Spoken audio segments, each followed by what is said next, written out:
Nous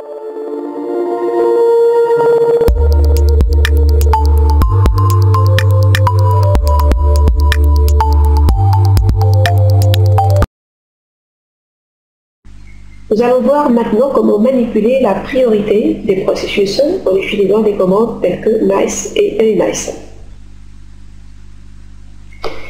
Chaque processus sous Linux, il a une priorité donnée. Cette priorité, elle définit en fait donc, le temps d'accès CPU pour chaque processus, son ordre, sa priorité par rapport à l'accès au processeur. Par défaut, tous les processus d'un utilisateur donc, sont créés avec la priorité 0. L'utilisateur root, il a généralement une priorité supérieure.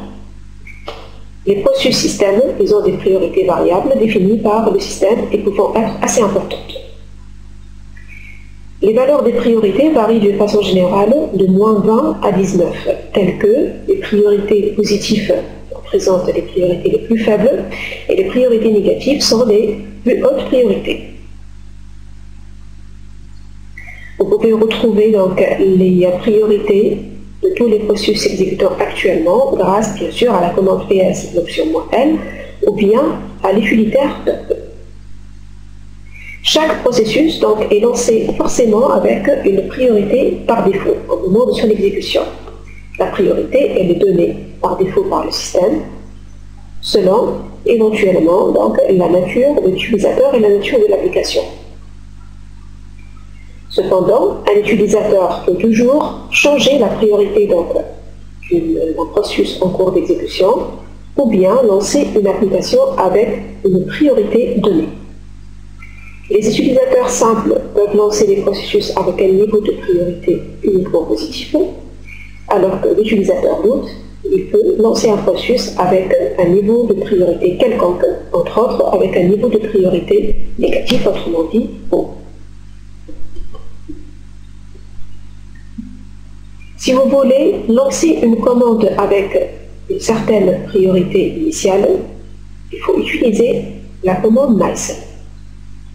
La commande nice permet de lancer donc une commande en spécifiant sa priorité initiale. Par exemple, nice-5 cmd1 va permettre de lancer la commande cmd1 avec la priorité 5. On a dit que seul l'utilisateur root peut lancer des processus avec des niveaux de priorité négatifs, et donc il est le seul à avoir la possibilité d'exécuter une commande telle que nice-10 vi etc lance.dll. Cette commande permettra de lancer la commande vi avec une priorité négative qui est égale à -10. Donc vous pouvez utiliser -10 ou bien -n-10.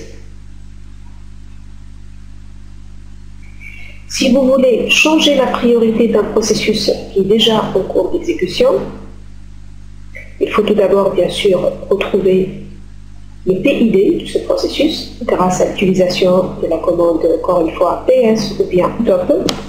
Donc une fois que vous avez retrouvé le PID du processus dont vous voulez changer la priorité, vous devez utiliser la commande renice.